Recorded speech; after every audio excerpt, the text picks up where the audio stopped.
पुराने समय की बात है। नगर में रहने वाला सवल नाम का एक लड़का अपनी जिंदगी से बहुत निराश था। उसकी निराशा का कारण ये था कि अब वह कुछ भी नहीं कर रहा था।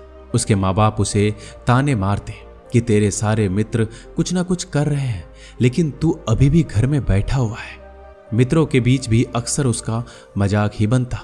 वह कहीं जाता तो लोग उससे पूछते कि क्या कर रहे हो।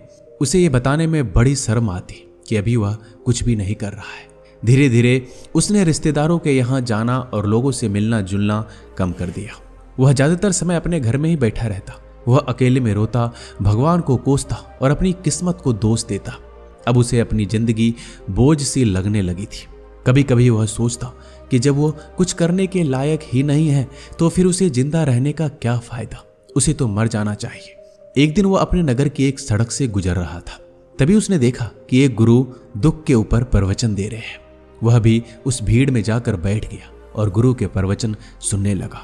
गुरु बोल रहे थे, दुख एक गुरु की भांति होता है जो हमें जीवन की सच्चाई दिखाता है और हमें सही से जीवन जीने का तरीका सिखाता है।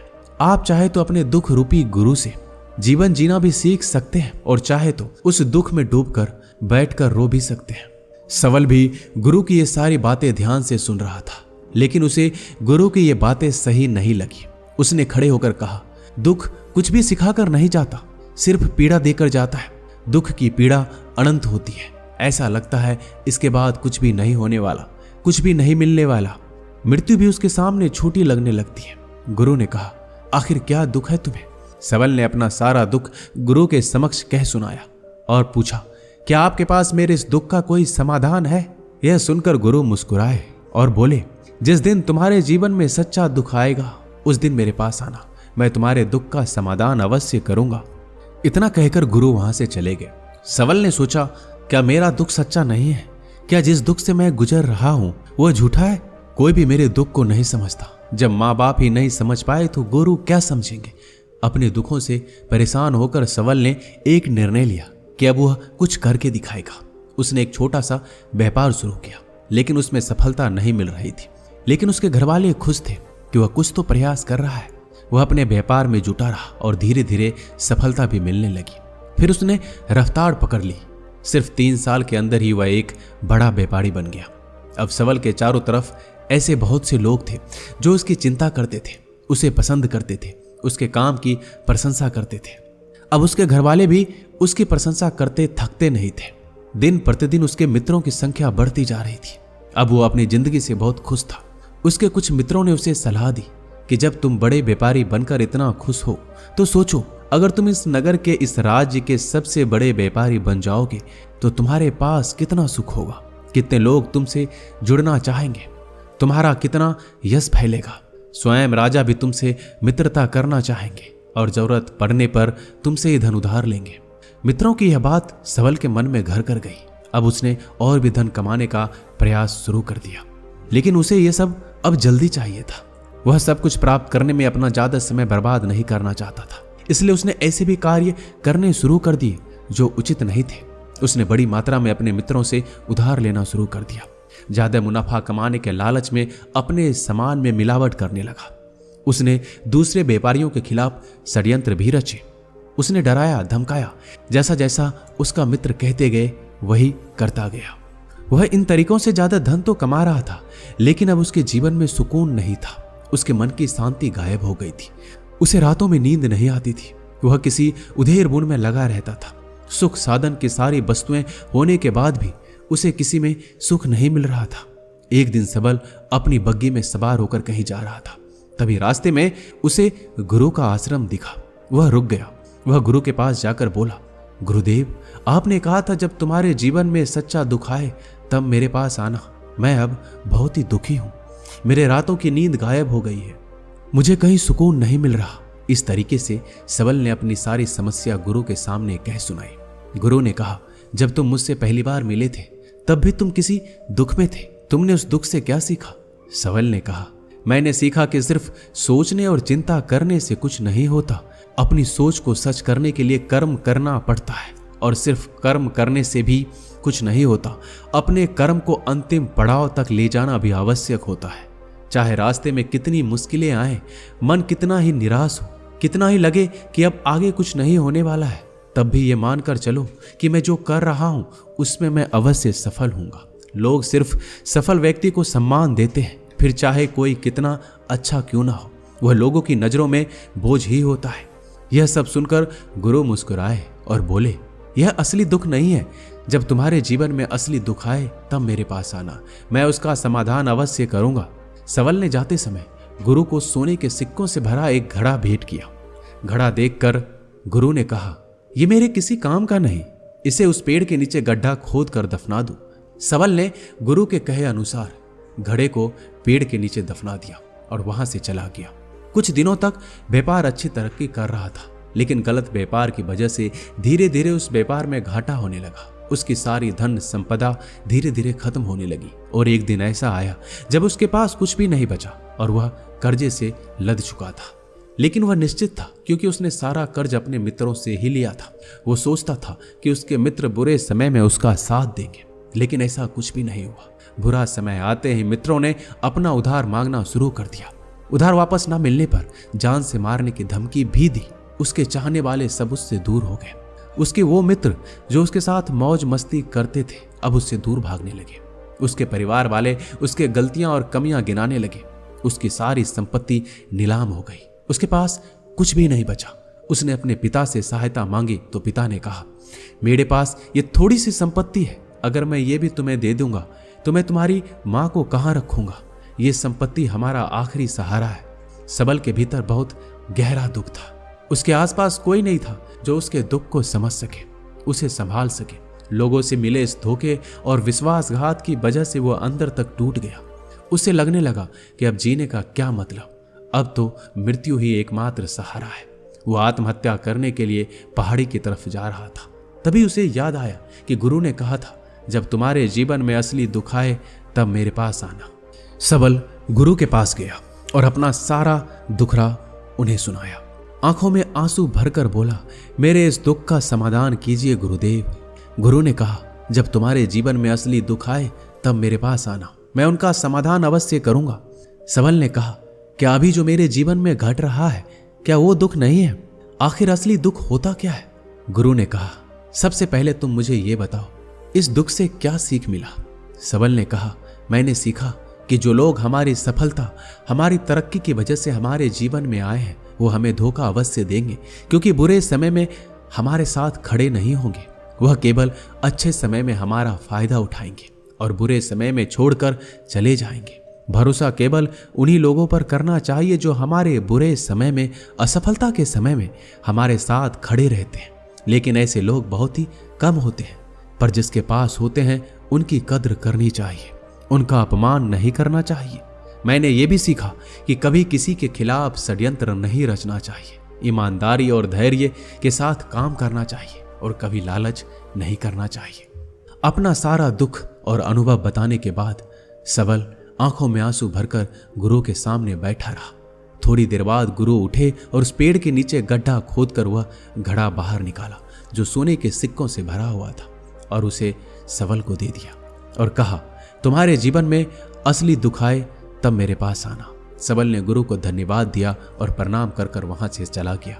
उसने उस धन से एक छोटा व्यापार शुरू किया। अब वह एक छोटा व्यापारी बनकर खुश था। अपनी पूरी लगन और ईमानदारी से व्यापार किया। देखते ही देखते वो फिर अपने नगर का एक बड़ा व्यापारी बन गया। उसका जीवन खुशियों और सुविधाओं से भर गया। लेकिन कोई कितना भी अच्छा हो, कितना भी अच्छा काम करे, दान करे, पुण्य करे, लोगों की मदद करे, लेकिन जीवन में दुख तो आता ही है। तो सबल के जीवन में भी दुख आया। उसके माता पिता की मृत्यु के रूप में। वो दोनों एक ही दिन मृत्यु को प्राप्त हो गए। सबल अपने माता पिता से बहुत प्रेम करता था, इसलिए उसे उनकी मृत्यु से बहुत गहरा आघात पहुंचा। उन दोनों के पार्थिव शरीर को शमशान घाट ले गया। वहां उनकी अंतिम क्रिया की गई। वहां उसने अपने माता पिता के शरीर को जलते हुए देखा तो उसका मन बेचैन हो गया। उसके अंदर बहुत से प्रश्न उठने लगे। वह घर वापस आया तो अपने माता पिता के घर और संपत्ति को देखा जिसके लिए उसके माता पिता हमेशा लड़ते रहते थे। आज वो लावारिस पड़ी है। आज उसकी देखरेख करने के लिए उसके लिए लड़ने वाले इस दुनिया से चले गए।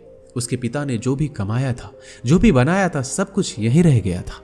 एक दिन पहले किसी से भी अपनी संपत्ति के लिए लड़ जाने वाले उसके पिता आज इस दुनिया से अलविदा हो गए थे। उसका मन इसी तरह के अनेक विचारों के भंवर में फंसा हुआ था। उसे अंदर से अकेलापन और डर महसूस हो रहा था। उसे कुछ खालीपन सा महसूस हो रहा था। उसे लग रहा था कुछ तो है जिसे वो समझ नहीं पा रहा। इसलिए वो गुरु के पास गया। उसे देखते ही गुरु ने कहा, क्या जीवन में कोई दुख है? तो सबल ने कहा, वैसे तो जीवन में कोई दुख नहीं है गुरुदेव, सब सुख है, सब अच्छा चल रहा है। लेकिन आज मेरे माता पिता की मृत्यु हो गई। इस घटना ने मेरे मन को बेचैन कर दिया है। गुरु ने कहा, इसमें दुखी होने वाली कौन सी बात है? एक दिन तो सभी के प्रियजनों को मरना ही है। हमेशा जीवित ना तो कोई रहा है ना कोई रहेगा। एक दिन तो तुम्हें मरना ही है। हो सकता है कल ही मर जाओ या आज भी मर सकते हो। सबल ने कहा, यह आप क्या कह रहे हैं गुरुदेव? मैं भी मर जाऊंगा, पर मैं तो अभी जवान हूं। गुरु ने कहा, इसी भ्रम में तो सभी जी रहे हैं कि मृत्यु दूसरों को आती है, बुढ़ापा दूसरों को आती है, लेकिन बूढ़ों के सामने ही जवान मर जाते हैं, बच्चे मर जाते हैं। मृत्यु का किसी उम्र से कोई संबंध नहीं, ये तो सबको अपना ग्रास बना लेती है। गुरु की ये बातें सबल के मन में घर कर गई। वो चुपचाप वहां से चला गया, लेकिन उसका मन अब भी बेचैन था, अब भी अशांत था। वह कुछ खालीपन सा महसूस कर रहा था। वह पूरे दिन अपने बारे में सोचता रहा कि वह इस दुनिया में क्यों आया है। क्या सिर्फ चीजों को उपयोग करना और मरना ही जीवन का लक्ष्य है? ऐसे बहुत से प्रश्न उसके मन में लगातार उठ रहे थे, लेकिन उसका उत्तर नहीं मिल पा रहा था। उसका दुख दिन प्रतिदिन बढ़ता जा रहा था। कुछ दिनों बाद वह फिर गुरु के पास पहुंचा और बोला, गुरुदेव, मैं बहुत दुखी हूं। मैं ये नहीं जान पा रहा हूं कि मैं कौन हूं, इस दुनिया में क्यों आया हूं। ये सुनकर गुरु मुस्कुराए और बोले, आज पहली बार तुम्हारे जीवन में सच्चा दुख पैदा हुआ है। वास्तव में यही वो दुख है जो दुख कहलाने के लायक है, कि हमें पता नहीं कि हम कौन हैं, क्यों आए हैं, क्या करना है, कैसे करना है। सबल ने कहा, गुरुदेव, मेरे इस दुख का समाधान कीजिए। गुरु ने कहा, हम सभी इंसान जीवन भर क्या इकट्ठा करते हैं? सबल ने कहा, हम सभी इंसान जीवन भर धन, संपत्ति, मान, सम्मान, परिवार, मित्र, शत्रु, पद, प्रतिष्ठा, यही इकट्ठा करते हैं। गुरु ने कहा, क्या इन इकट्ठा हुई सभी चीजों से एक भी चीज साथ ले जाया जा सकता है? सबल ने कहा, नहीं गुरुदेव, इनमें से कुछ भी साथ नहीं ले जाया जाता।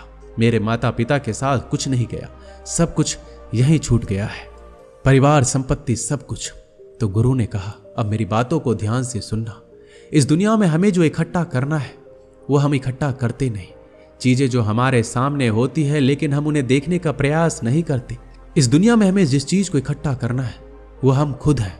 हमें खुद को इकट्ठा करना है ताकि जब मृत्यु हो तो हम एक हो सके और स्वयं को पहचान सके। हम भीतर से बटे हुए हैं। हम बटे हुए हैं प्रेम में, नफरत में, क्रोध में, जलन में, धन में, संपत्ति में, पद में, प्रतिष्ठा में, मान में, पहचान में, धर्म में, जाति में। ऐसे ही सैकड़ों हजारों चीजों और वासनाओं से हम बटे हुए हैं। हम टुकड़ों में जीवन जी रहे हैं। इस बंटवारे की वजह से हमारी चेतना कभी एक नहीं हो पाती। हमारी चेतना बिखर गई है। इसलिए हमारे पास इतना भी समय नहीं है, इतना भी ऊर्जा नहीं है कि हम मुड़कर एक बार अपने भीतर देख सकें। वास्तव में जिस धन की कमी, सुविधाओं की कमी, मान सम्मान की कमी को लोग दुख समझते हैं और जीवन भर उसे दुख बोलकर रोते हैं, उनका समाधान खोजने का प्रयास करते हैं, उन्हें उनका समाधान कभी मिलेगा ही नहीं।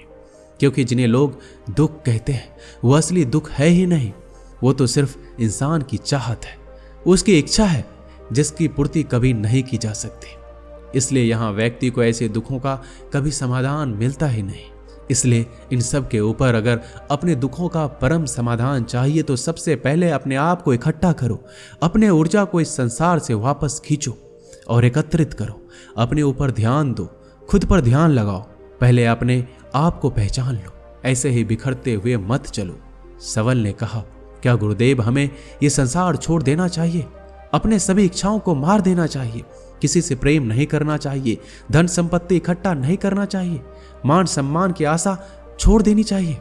गुरुदेव ने कहा, एक बिखरे हुए मनुष्य के अंदर से कामनाएं, इच्छाएं और वासनाएं ऐसे ही निकलती है जैसे पहाड़ से कोई पत्थर गिर रहा हो, जिस पर पहाड़ का कोई नियंत्रण नहीं है सिवाय देखने, परेशान होने और कुछ खोने के। इसी प्रकार एक बिखरे हुए मनुष्य की इच्छाएं अनियंत्रित और दुखदायी होती है। उसका अनियंत्रित मन कुछ भी इच्छाएं और कल्पनाएं करता रहता है और दुखी होता रहता है। लेकिन जब व्यक्ति एकत्रित हो जाता है तो वो जो भी करता है उसके नियंत्रण में करता है, तब इच्छाएं भी उसकी इच्छा से निकलती है। सबल ने कहा, गुरुदेव, आपने मेरे सच्चे दुख का समाधान कर दिया। उसके बाद आपका बहुत धन्यवाद। मैं खुद को एकत्रित करने का प्रयास करूंगा। गुरु ने कहा, मानव शरीर में बहुत ऊर्जा है, बहुत शक्ति है, पर यह बेकार के कामों में बटकर रह गई है, व्यर्थ की चीजों में लगी रहती है। यह ऐसा है कि जैसे एक अत्यंत शक्तिशाली मशीन किसी बच्चे के हाथ में दे दी गई हो और बिना सोचे समझे, बिना किसी नियंत्रण और जानकारी के बस इस शक्ति को कहीं भी बर्बाद कर रहा है। इसलिए अपनी चेतना की शक्ति पर ध्यान दो और इसे एकत्रित करो। सबल को अपने प्रश्नों का उत्तर मिल चुका था। उसने गुरु को धन्यवाद किया और चुपचाप वहां से चला गया। दोस्तों, इस वीडियो में बस इतना ही। मिलते हैं अगले वीडियो में। अपना ख्याल रखिएगा।